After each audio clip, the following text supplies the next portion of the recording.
my disappointment with technology is a lack of PowerPoint, but I'm still using that thing. And I don't want to disappoint you, although I was introduced as someone who is about to be skeptical. And that's I think that's my specialty in a sense. I won't talk about the 5 risks, and I understand here that you are here to charge batteries, to see what works, to basically amuse yourself, to believe, etc., etc. And I'm trying to, part of my work is an expectation management, put it that way. So let me start with the introducing, not myself, but it's easy to elaborate on this whole concept of a personal democracy forum. And we are in a very unique moment, not only in Ukraine, but in the whole territory of Europe, but not only Europe. And I always think like, what was the biggest kind of a prediction mistake ever? It was obviously Fukuyama who said history has ended. The liberal democracy is kind of a natural point of gravity of the history. Now we see that history did not end it. It's fast and running faster and faster. Nobody's controlling it. It's created, at least at my soul, a kind of a, how to say, almost kind of a hysteric feeling that we know so little about future and it's changing so fast. What we know already is that old strategies do not work. We need new survival skills. Geopolitics is different. Things are getting faster. And we are appreciating very much something which is a kind of a meta competence, which is a resilience. It's basically understanding of where you are. It's not opportunism. Resilience is something bigger. It's related with the persistence, being able to stand up, but not in a sense masquerade your mistakes on or the wrong turns. I would talk about 5 risks. First is a democratic fatigue. I think that we live in a world where on the one hand, in this country, people are ready to die for democracy. On the other side of the border, people are basically kind of bored with democracy. We see something which might be called the democratic fatigue. We see consequences of democracy, and we have to embrace them. It's either Hungary, Poland, US, a few days from now, UK. We see democracy in this kind of a poorer version, which is majoritarian democracy. Even the Bolshevism is basically concept of the winners will take all. There are new actors. We are losing quite fast. We are losing trust in the traditional representative democracy, and we are seduced, also using democracy, in the dangerous path of the direct democracy as the kind of the solution for everything. So the first risk is the risk of democracy and its nature. Part of this is also the risk of democracy treated too personally.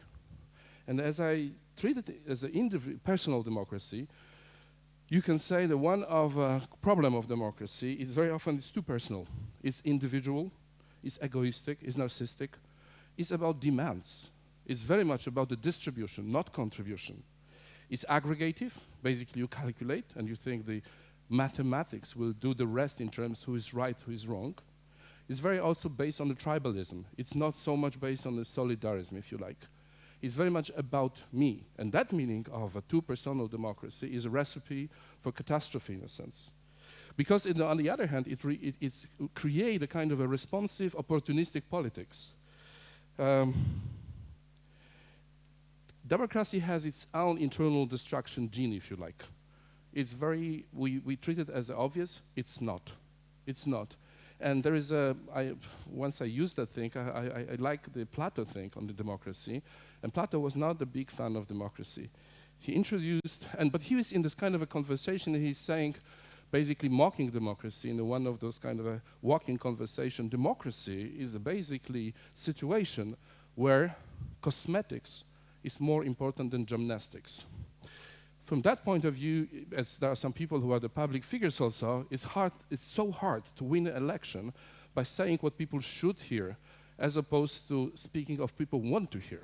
So this kind of a political opportunism creates this type of a democracy which internally has its own kind of a destruction genes, if you like. There is, in that moment, dilemma of whether we should basically somehow be offended by this kind of a democratic outcome, or we should embrace it. And I think what we are doing here is trying to find this higher road, if you like, the thinner line of a democracy of a bit different nature. By different nature, I understand it is a participatory. It's very much based on not on a vote, like a collecting votes to win. It's based on a voice and opinion. It's different. It's not the one every 4 years to seduce enough people to have those ballots.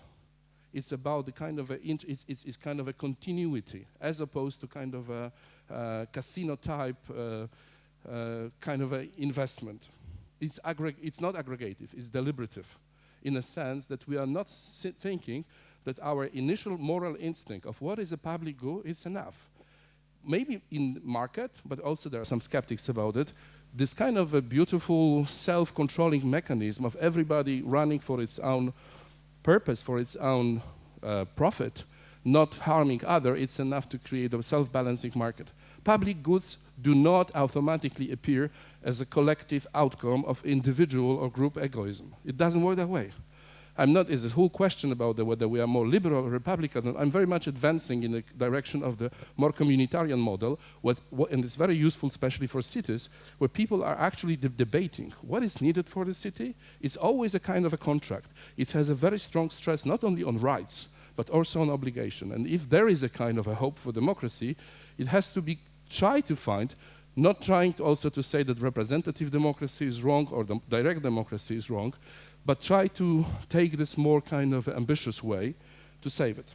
Risk number 3, that we, as NGO, as activists, we are more part of the problem than a solution. And being a bit brutal, I know, and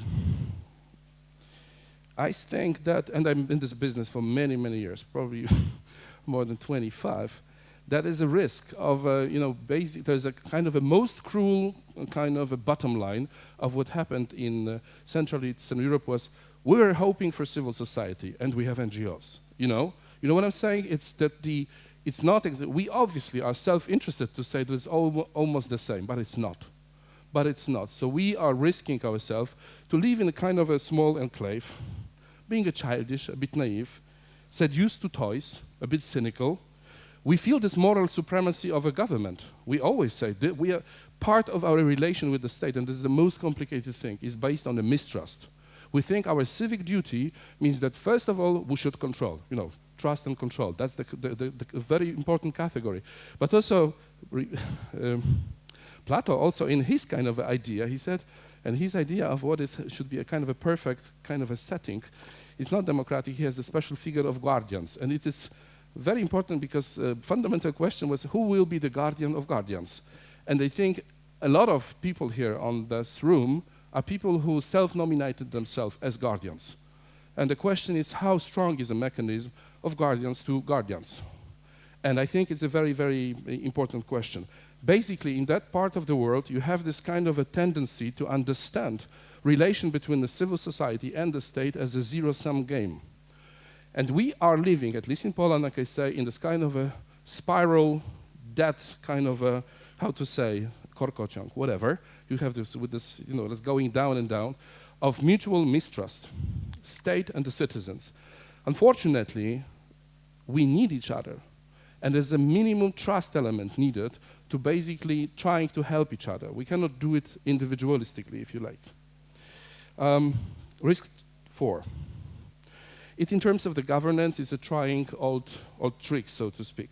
So probably since you are living a kind of a bureaucratic time, you will see a lot of people trying to advise you on this new public management by basically shifting from bureaucracy to corporation, if you like. I think the one thing you can skip in your trajectory is skip the chapter, at least be very critical about that thing. Because it's not about the whole transformation, about turning people from client to consumers. It's very much about making them citizens. It is not the same.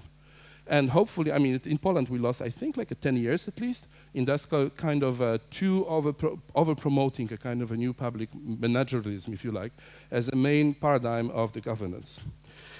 It has different forms like now. It's very much about being local. It's more, and this kind of a governance is very complicated because it's based on not on a hierarchy but on a network. It's almost oxymoronic to say governs the networks. It's organic, it's natural. It's very much politics based on rather, if you like, pull than push. it's more about the motivating than delivering. It's more about sharing than waiting to be hacked. And exactly with data, you have this kind of a philosophy. A lot of people here, they have a natural instinct to basically hack the data. And then you have people who are basically in the government saying, okay. So they shift, they make this kind of a leapfrog to say, maybe better to share that data. Maybe it's basically better to be hacked, it's use it for the purpose and for the good of the citizens. But mentally, this kind of abdication, if you like, is complicated. And the most complicated, I think, internal process for people who are in the government, central or local, is that the root for that is an abdication. Abdication in the sense that you trust others, that you believe that others, including organizations, are partners, not your clients. And you, even though that you naturally have the rent of position, of resources, you're trying to understand that having others and appreciating actually the difference of opinion, not actually the same of opinion, is the best investment for future.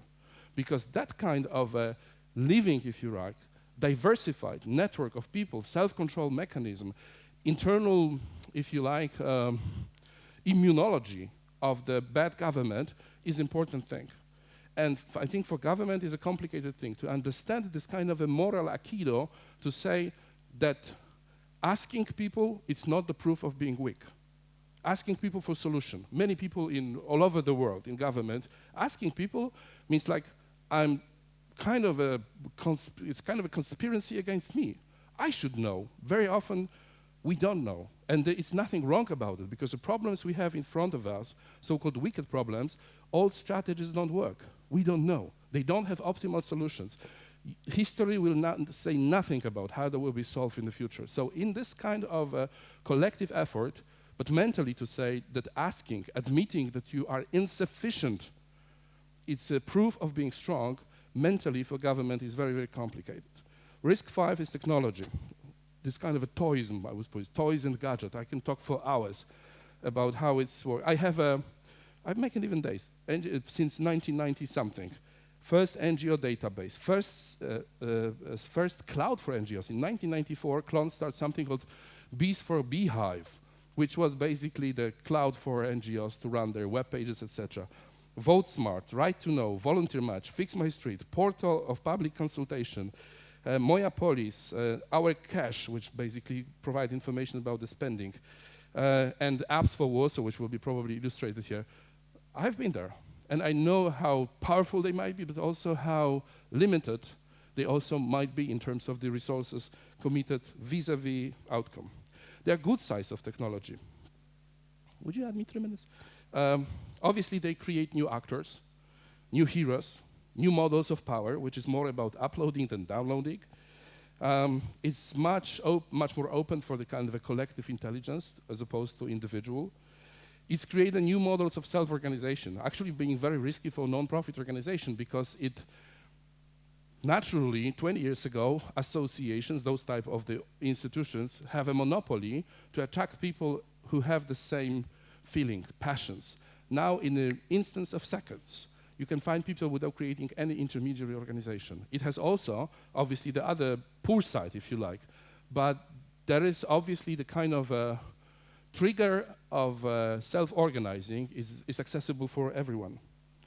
But there are also bad parts of that. I'm about to write a techno horror, if you like, because I'm thinking about it. It's like a famous coda from the Montaigne in 17th century. He wrote his famous diary. In the end, he said, I'm playing with my cat, and what if the cat, if she is playing with me? And my kind of understanding is, I understand the wearable thing, but I'm not sure who is wearing whom, if you like. And I'm very skeptical about where we appeared in the technology. We are so smart in terms of the how-to question. We are so powerful, but the question of purpose, the question of why, it's kind of a completely in atrophy, if you like. I mean, I'm advocating for 30 years of abstinence from technology to stop and think why we use that thing. And it's not only about computers, obviously. I have a whole list of, but you should appreciate it. Tools looking for problems. There's a traditional garbage can model in science. The people have tools and they look for problems. Choose software, I call it.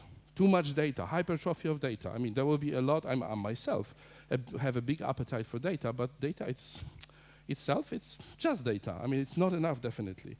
New exclusions, narrow casting, which means that basically we talk to each other. It's based on the algorithm, many other things, but as opposed to the broadcasting, internet very often narrow casting. It's even closing us in our kind of echo chambers in the people who think like us. And the algorithm obviously very much support that thing, that we always find that place. A lot of tons of individuals, self-occupied, based in the present time, complete idiots. In the Greek word of the idiots, Greek word meaning of the idiots is actually people who are taking care about themselves. That's why you have idiots, idiomatic, idiosyncratic. Idiot basically means that you are just occupied with yourself. And we are so much occupied with ourselves. There is less and less meaning of the mass communication. It's the tons. Every single phone is an antenna, is so many means of a mass self-communication, but also it's created kind of the over-prompt. You can hardly recognize what is important, what is not important, etc. So there are, tons of the thing of which I think should be somehow contemplated by us if we don't want to trap ourselves in this kind of virtual fabricated world. And last is a coda, as I have 20 seconds. It's about where we are somehow in Ukraine. I think it's as many people from Poland. I mean, we are very much somehow, what sympathetic it's not, but kind of, I think solidarity word is a good word for that. We see your trajectory.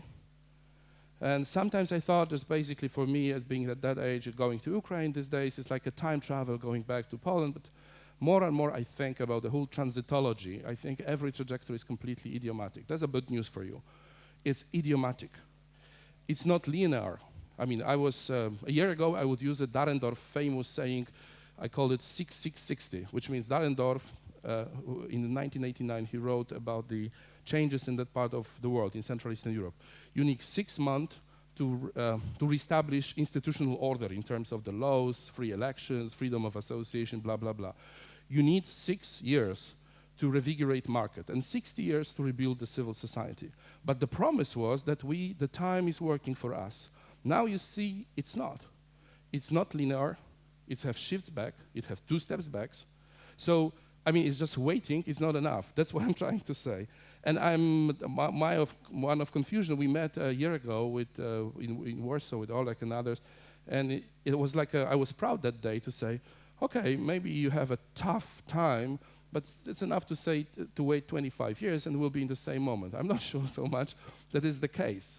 And I understand more that the process is non-linear. It's like a gravity and grace. You have to work and paddle and fight even constantly. It's not given. It's not given. And I think especially in Ukraine, I see a lot of, I was yesterday just like, why you are not having all those crazy flags where you are in a football match with Poles? Well, we always do it, even if we're losing, we have this match for honor. And I was thinking, maybe there's something in that, because I was here half a year ago, and I also see a lot of pathos. And pathos and apathy in Greek, they are 2 parts of the same word. And I think maybe you are just basically, tired with that. And that part of going from pathos to apathy, it's a very unique moment, because sometimes it's easier, however strange it means, to die for a country than to live for the country. While your patriotism is basically not measured, it's measured in the simple fact whether you pay taxes. I mean, those are the boring things, for example. And and whether you trust or not trust your state. So my understanding is right now that there is a long way in front of you, in front of us. I wish you all best. We export to Ukraine recently Leszek Balcerowicz. I was wondering who might be Jacek Kuroń, and you have to have one, because if there is a kind of a secret sauce for what's happened in Poland in the first few years, there was not only Balcerowicz, but there was also Jacek Kuroń, who was able to explain people why it's needed, why the sacrifice, etc., etc. I don't know whether you have those figures, but definitely you have. If you want to have only, you cannot do it with one thing. So to finish, I say that we also have an organization called Shipyard. our kind of commitment. We start work with ОПОРА here. And our understanding from very beginning is that it's nice to be here and to have this short speech, but my understanding is that we have to build a kind of something real. We have a plan to work together at least for 5 years to build something. We have in Shipyard something called the Laboratory of Public Participation. But it's not to imitate, it's not to copy. It's basically to create a partner organization which has the elements of the self-control, and it's not directed by anyone, but it has this kind of an internal compass, if you like, to do whatever is needed.